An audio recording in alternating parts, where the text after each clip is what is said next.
President Donald Trump just officially ended the penny. The Treasury says the U.S. Mint has made its final order of penny blanks and will stop making pennies when those run out. And that is the first time in almost 170 years that America has gotten rid of one of its own coins from circulation. And while this seems kind of insignificant at first because it's just a penny, not everyone's using it, so who cares? But here's why this matters way more than you might think. This could be the beginning of a movement to modernize our economy, save millions in taxpayer dollars, and even condition us toward a fully digital, cashless society. And that's because each year, taxpayers have been losing $85 million just to make the pennies. Even though statistics show, on average, every single year, we throw away $68 million worth of coins. President Trump wants to make the penny extinct. Pennies are just not cost effective to make because in order to make just one penny, it costs almost 4 pennies. And the penny is something the government has tried to get rid of as early as 1989, 2001, again in 2006, and again in 2017. Anytime we're spending more money on something that people don't actually use, that's an example of something we should probably change. But this time, they're actually doing it because last month, the Treasury Department placed its last order of blanks of flat metal discs to make those pennies. So the question is, what exactly does this mean for our money? And will stores start rounding up their prices to the nearest dollar and we're going to pay more for everything? Are we going to see a new era of digital money? And are the old pennies that we have going to become worthless? Or are they about to skyrocket in value and become collectibles? In this video, I'm going to explain the history of the penny and show you what's about to change, why this matters way more than you might think, and what it means about the future of the system of money itself. So with that said, let's get into it. Hi, my name is Andrei Jikh. Hope you're doing well. Come for the finance and stay for the end of the video. Right now, President Trump has officially ended a coin that's been part of our economy since the year 1790. This is kind of a turning point in how America thinks about it. Because here's the thing that most people don't really think of. It actually costs money to make it. And there's a name. The difference between the face value of a coin and the cost to make that coin is called senior. Last year, for example, taxpayers spent about $56 million making pennies because each one cost 3.7 pennies to make. Even though, again, the penny's only worth 1 cent, not 3.7. And that means the penny has had what's called a negative senior for almost 20 years. And of course, part of the reason why that is because zinc, which is the material used to make a penny, has gone up significantly over that period of time. But the problem is that no one's using the coin. And that's actually true of most coins. Here's something that's going to blow your mind. 60% of all coins are just sitting unused in jars and drawers.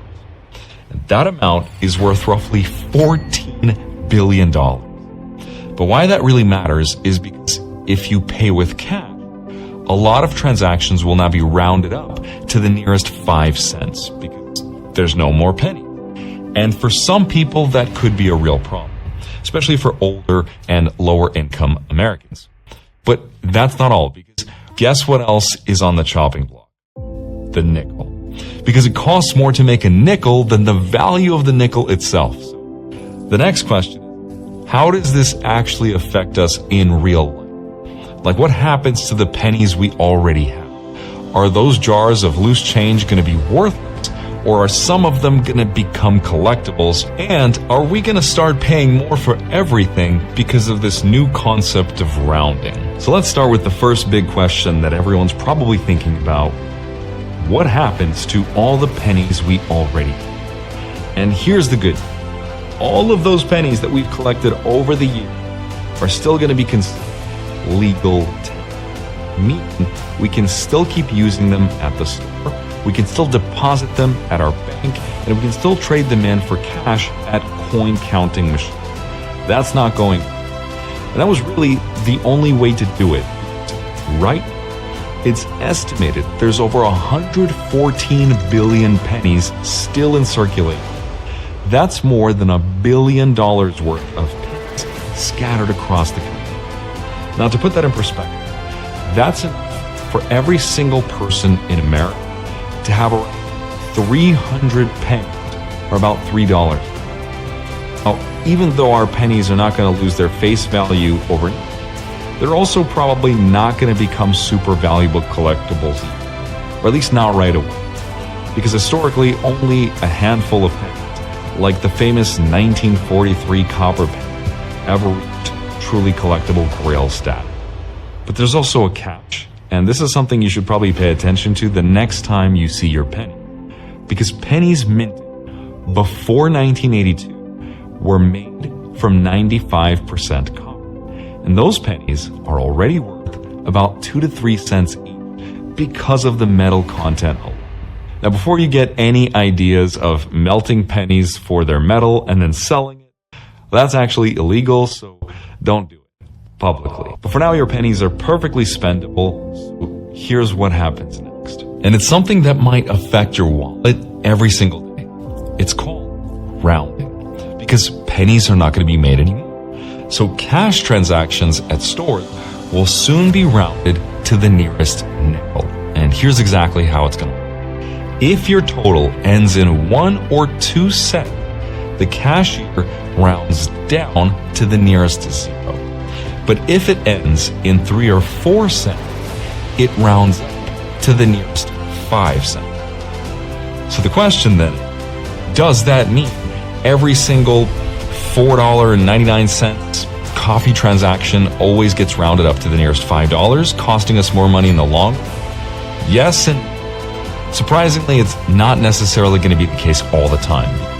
Studies from countries like Canada, which also got rid of their penny in 2013, found that rounding usually balances itself.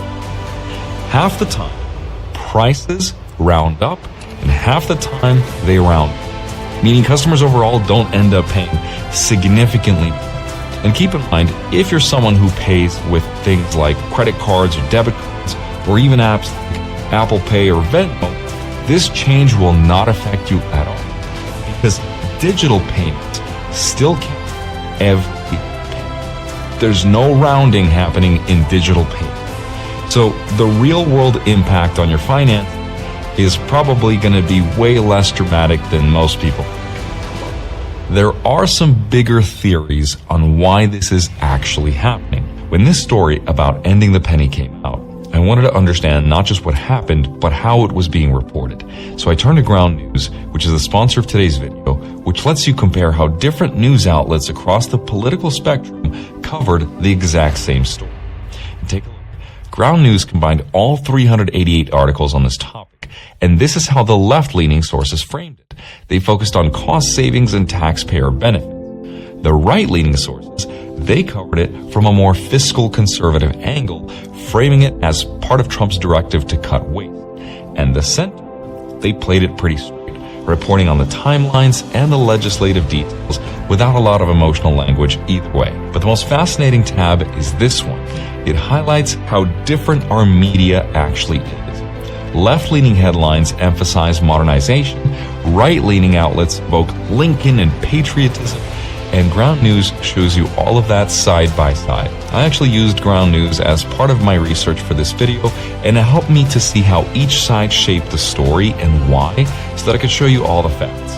And if you're someone who wants to see all the angles without falling into an echo chamber, I highly recommend checking them out. Go to ground.news/Jikh or click the link down below to get 40% off on the same unlimited access Vantage plan I use to get my news about the economy. Supporting them not only supports independent journalism, it supports this channel and the work I do. Now, there are 2 theories behind why they're actually getting rid of the penny. And the first is so they could speed up transactions at the stores. No one wants to wait for a cash buyer to count their penny.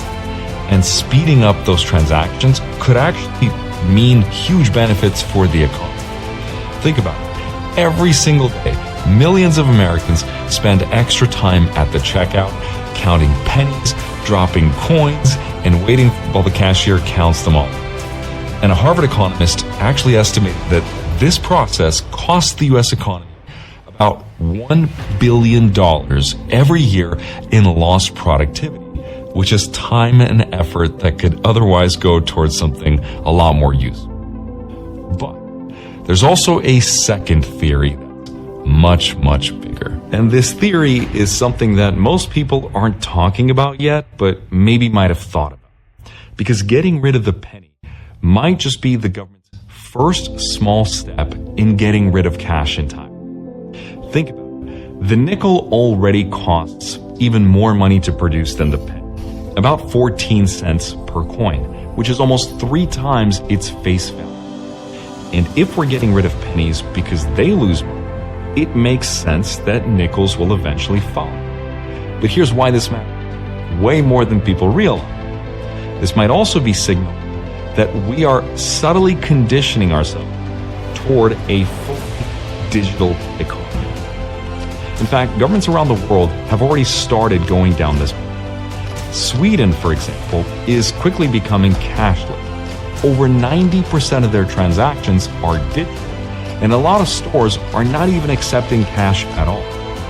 And while all of that is happening, China introduced a digital version of their own, known as the digital yuan, and they are actively testing it across millions of people, and their goal is to digitize their entire monetary supply within just a couple years. Programmable money that if you don't use, you might lose. And here in the US, something kind of similar is also quietly taking place. The Federal Reserve launched its FedNow program back in July 2023. And that's a real-time digital payment system that's designed to process and settle payments instantly, 24 hours a day, 7 days a week. Federal Reserve announcing it as live with its new FedNow instant payment system, a system that should allow households and businesses to send payments and receive money immediately without those troubling 3-day holds on checks and waiting for payments to clear in the sender's account. And the FedNow system is an instant payment system. It's available 24/7. Faster payments, good for consumer, right, Steve? I think so, Sarah. Now, the FedNow is not a digital dollar yet, but a lot of people see it as a stepping stone toward the Federal Reserve eventually creating a fully digital currency, or what's called a CBDC, a central bank digital currency.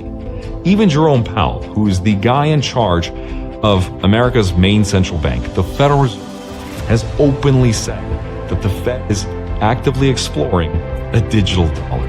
Are you considering a digital dollar in order to compete with the cryptocurrencies that are out there already, like Bitcoin? I think it's possible, is all I would say. So what's happening right now is we're removing coins that are not cost effective, while at the same time, we're building the infrastructure that's needed for this digital currency. So it might not just be about pennies and nickels. This could be the beginning of a very historic pivot towards a digital economy, which would be a huge change to how we spend money, how we save money, and how we think about money completely. But with that, though, there's obviously going to be some major questions, too. Does going digital mean more convenience or potentially more government control and less financial privacy? In other words, the end of the penny might just be the beginning of something a lot bigger. So if you made it this far into the video, here's my personal thought.